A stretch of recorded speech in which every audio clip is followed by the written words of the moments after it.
Olá, meus queridos, aqui é a professora Alexia Caroline. Dando continuidade ao nosso conteúdo, na aula de hoje nós vamos tratar sobre o Diretório dos Índios, ok? Lembrando que nós estamos trabalhando a unidade que vai trabalhar, que está tratando sobre os conflitos que ocorreram no período colonial. E para além disso, a gente deve entender de que maneira a coroa portuguesa buscou solucionar esses conflitos na Amazônia colonial. Uma coisa que eu gostaria de chamar a atenção para vocês é que grande parte desses conflitos eles vão ocorrer entre os colonos e os missionários. E existe uma motivação. Esses conflitos eles estão diretamente relacionados a quem iria controlar a mão de obra ali no período colonial, ok? A mão de obra mais importante é justamente a mão de obra indígena. Então a gente vai ver vários conflitos relacionados a quem controlaria essa mão de obra. Lembrando que nós já trabalhamos quem é que não dependia dos indígenas na Amazônia colonial. A gente sabe que eles estão ali nas construções, nas edificações dos fortes, ok? Eles que estão ali trabalhando na extração das drogas do sertão, é eles que estão na agricultura. Então, os missionários e os colonos dependiam do trabalho indígena. Então, é justamente quem controlaria, é justamente voltada para a escassez de mão de obras que muitos conflitos vão ocorrer na Amazônia colonial. Quando esses conflitos ocorrem, a gente tem que ter em mente como é que a coroa portuguesa vai buscar solucioná-los. Uma das primeiras soluções é justamente o nosso último conteúdo trabalhado, que é o Regimento das Missões. O Regimento das Missões ele vai surgir enquanto uma demanda dos missionários na Amazônia, né? Os missionários que foram expulsos de São Luís, foram expulsos de Belém devido à revolta de Beckman, né? Quando os colonos eles vão ali se sentir prejudicados por conta da mão de obra que não chegava até eles, e até mesmo o preço do africano era extremamente caro e esse colono ele não tinha acesso a essa mão de obra. Então, mais uma vez, a revolta de Beckman é um exemplo claro de uma revolta, de um conflito que ocorreu entre missionários e colonos por conta da mão de obra, ok? E o Regimento das Missões, que vai tratar sobre várias mudanças aqui na Amazônia, a principal delas é que os aldeamentos eles não vão ser mais administrados por um colono ou por um missionário. Os aldeamentos vão ser administrados e organizados apenas por missionários, né? Então a gente vai perceber que o Regimento das Missões vai fazer o quê? Vai fazer com que as ordens religiosas aumentem o seu poder e ganhem extremamente destaque. E é isso que eu lhe falo. Que as ordens religiosas elas não vão ter um caráter apenas religioso com a sua função de catequizar, de converter o indígena, de ensinar ele modos europeus. As missões religiosas vão ser muito importantes no quesito político. Por isso que a coroa portuguesa vai beneficiar as ordens religiosas, porque as ordens religiosas são importantes para a coroa portuguesa, porque as ordens religiosas estão por trás ali da manutenção e da expansão da ocupação portuguesa na Amazônia. Só que isso é antes do século XVIII. No século XVIII, isso muda, e é justamente o Diretório dos Índios que vai te dizer por que ocorre essa mudança, ok? Como eu disse para vocês, a coroa portuguesa mantinha ótimas relações com as ordens religiosas, porque era importante para a metrópole portuguesa as ordens religiosas, porque elas são essenciais nessa questão da conquista da Amazônia, ok? Então, durante muito tempo, a metrópole portuguesa precisou do trabalho dos religiosos aqui na Amazônia, justamente para fazer com que essa ocupação desse certo, tudo bem? Só que no século XVIII isso muda. O posicionamento da metrópole para com as ordens religiosas muda no século XVIII. E a gente vai entender isso na aula de hoje, minhas beldades. Primeiramente, a gente sabe que os missionários, eles têm uma relação muito estreita com os indígenas são extremamente importantes nesse período também da ocupação, ok? Porque afinal de contas, os indígenas que são os nativos, eles conhecem a região. Então, o conhecimento do indígena sobre o território foi muito bom, olha, para a gente poder conquistar a Amazônia, ok?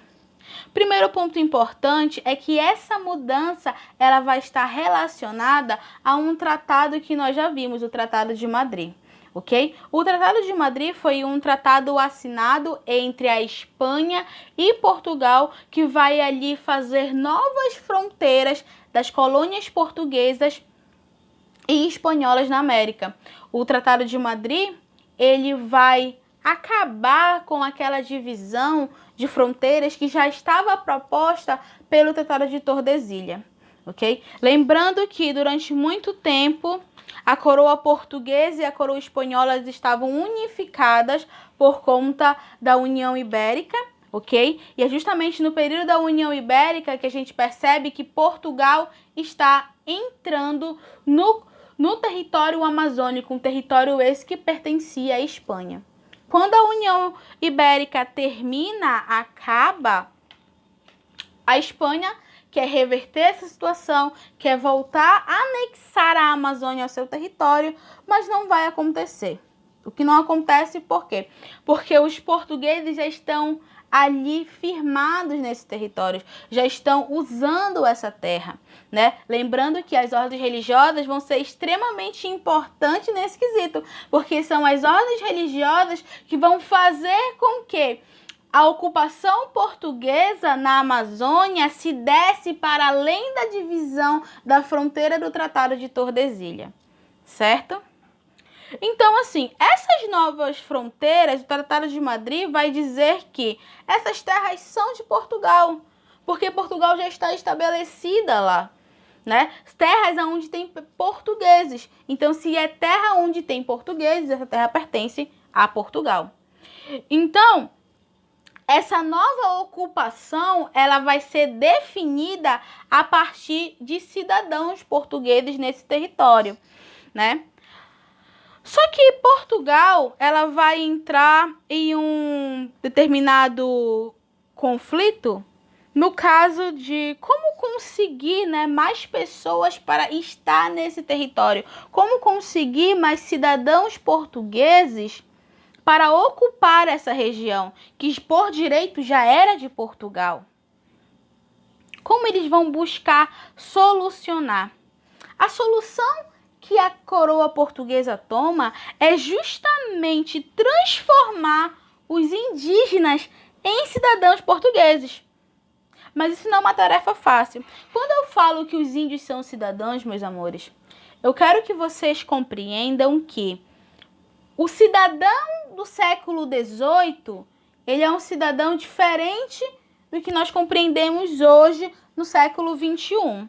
Ok? Então, o cidadão indígena, nessa sociedade, nesse regime antigo, existe uma hierarquização ainda na nossa sociedade. Então, a gente vai perceber que esse cidadão indígena, ele vai ocupar uma posição inferior do que um homem português, do que um homem branco, do que um homem livre, ok? Mas ele é cidadão português, certo? O que a gente... Essa medida, ela vai nos trazer a seguinte preposição, que o controle dos aldeamentos, eles não vão ser mais administrados pelos missionários.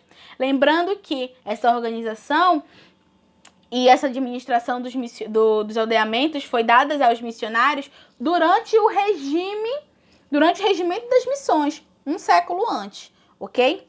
Mas eu quero que vocês entendam que o fato dos aldeamentos serem tirados dos missionários não significa dizer, meus amigos, que a cristianização desses sujeitos não importava mais. Lembrando que é justamente nesses aldeamentos que esses índios eram convertidos. É justamente esses aldeamentos o que os índios recebiam ensinamento cristão e também modos de vida europeu, ok? Então, é sempre esses ensinamentos buscando o quê? Civilizar esse indígena. a catequese ela não vai deixar de ser importante para civilizar o indígena. Só que agora existem outras estratégias que a metrópole portuguesa vai traçar para o quê? Para civilizar esse indígena, para inserir esse indígena na sociedade. Dentre elas, o casamento interético, a educação e o trabalho. E a gente vai desmiuçar cada um deles agora. O casamento interético que vai ocorrer entre os homens brancos, tá? Os homens livres, brancos, mestiços e as mulheres indígenas, ele vai ocorrer lá no século XVIII, ok? A metrópole portuguesa, ela vai ver esse casamento misto como uma forma de diminuir as diferenças culturais entre esse português e essa indígena. Ok? Seria uma ótima maneira também de povoar esse território. O casamento interético, ele vai ser uma forma, acreditava-se a coroa portuguesa, que a partir do casamento de um homem português com uma mulher indígena, iria eliminar aspectos físicos e culturais indígenas da Amazônia. Ou seja, quando esse português ele se misturaria com essa indígena, haveria uma predominância de traços portugueses nos filhos desse casal. Né? Uma coisa que não acontece, né, gente? Hoje, a Amazônia, né, a identidade da Amazônia, ela é formada a partir de uma contribuição indígena, a partir de uma contribuição portuguesa, a partir de uma contribuição africana, né? Nós somos uma sociedade que foi formada a partir de vários povos, né? A gente tem uma sociodiversidade, por isso que nós somos muito ricos culturalmente. Porque tanto o índio como o português e o africano vão contribuir na formação da nossa identidade e da nossa cultura. Mas aqui no século XVIII, eles acreditavam que a partir do casamento de um português com um indígena, esses traços físicos indígenas e os seus traços culturais seriam eliminados da Amazônia, ok? Também existem casos que muitos colonos, né, se casavam com as indígenas com o intuito de depois escravizar os parentes dessa indígena, né? Então ali já é mais uma forma de conseguir um trabalhador, né? O casamento vai ser um instrumento de conseguir mais algum trabalhador para trabalhar nas suas terras, para cuidar dos seus animais, né? E outros benefícios. Bom, a educação também ainda vai ser uma forma, tá? Uma forma de civilizar esse indígena. Entretanto, a educação ela já era adotada pelos missionários, né? O fato dos índios estarem no aldeamento recebendo os ensinamentos cristãos, ou então todos os preceitos ali de como é ser um cidadão europeu, é o modo de educação, né? Os missionários vão estar muito presentes nessa questão da educação colonial, ok? Só que assim, é uma educação que ela vai mudar. Porque quando os missionários eles chegam a educar os indígenas, eles acabam se comunicando através de uma língua que é o Inhangatu. O que seria o Inhangatu ou então a língua brasílica? Seria a junção, tá, do idioma do Pinambá, ok? Da língua tupinambá, junto com o português. Então, os missionários tiveram a ideia de mesclar esses dois idiomas, dessas duas línguas, e criaram uma língua própria. Com o diretório, isso muda drasticamente. O índio agora, ele vai ter que aprender o português, até mesmo por uma ideia de ocupação. Como assim a terra é portuguesa, você é um cidadão português e você não fala português? Não, você vai ter que falar o português. Então, os missionários também vão ser muito condenados pelo diretório por conta desse método de ensino, né? Não ensinar a língua portuguesa para os indígenas foi ultrajante para a coroa portuguesa, ok? Outra forma também abordada pela metrópole vai ser o trabalho, ok? Então, através do trabalho, o índio ele vai ser inserido na sociedade colonial. Ok? Mas olha só, nós não estamos falando, meus amores, de qualquer trabalho, tá? Para os colonizadores, o trabalho valorizado seria voltado para a questão agrícola, ok? Por quê? Isso não era uma novidade no diretório. Lembra lá que os missionários, eles já ensinavam aos indígenas técnicas agrícolas nos aldeamentos. Lembrando que nos aldeamentos os índios ali faziam todo tipo de trabalho, certo? Só que assim, quando a gente fala do trabalho especificamente, a gente vai ter uma mudança, né? Porque os missionários acreditavam que a partir do trabalho, os índios eles se tornariam dóceis e também aceitariam a catequese, né? Já com o diretório, o objetivo era tornar esse indígena um camponês civilizado, capaz de produzir alimentos. Então, a maneira como o diretório percebe o trabalho, a maneira como os missionários percebem o trabalho é de maneira distinta, ok? É de maneira diferente. Então, aqui, o diretório ele vai servir para a gente, enquanto uma lei, né? Uma lei colonial que vai conceder a liberdade para os indígenas, ok? Então, ele vai prever também que esses indígenas estivessem em espaços administrativos, né? Outra questão também muito importante, a partir do diretório, os índios eles vão ser considerados cidadãos portugueses, né? E eles vão ter os mesmos direitos que os colonos. Que direitos são esses, professoras? Eles podem ser donos de terra, eles podem ter empregos remunerados, ok? Eles podem ser inseridos em uma hierarquia militar, certo? E isso também, o diretório, ele vai servir, ele vai causar no colono um certo temor, porque o colono acreditava que a liberdade que os índios receberam, foi concedida essa liberdade aos indígenas, vai resultar numa escassez de mão de obra, né? Uma escassez de trabalhadores. Então, a coroa portuguesa vai ter mais uma solução para isso, né? Então, é a partir do diretório onde esse índio ele não pode ser mais escravizado, ele é um cidadão português, ele tem um direito, o colono ele vai se sentir prejudicado. Tá bom, mas quem é que vai trabalhar agora extraindo? Quem é que vai trabalhar na agricultura? E é justamente nesse contexto que a coroa portuguesa, que a metrópole, ela vai criar o quê? Aquilo que nós já trabalhamos, a Companhia Geral do Comércio do Grã-Pará e do Maranhão, ok? Que vai ter justamente esse objetivo de abastecer o norte, ok? De africanos escravizados. Bom, meus amores, é isso. Na nossa próxima aula a gente continua um pouco mais sobre esse assunto e vamos destrinchar ainda mais. Beijo pra vocês. Tchau, tchau. Salve, salve.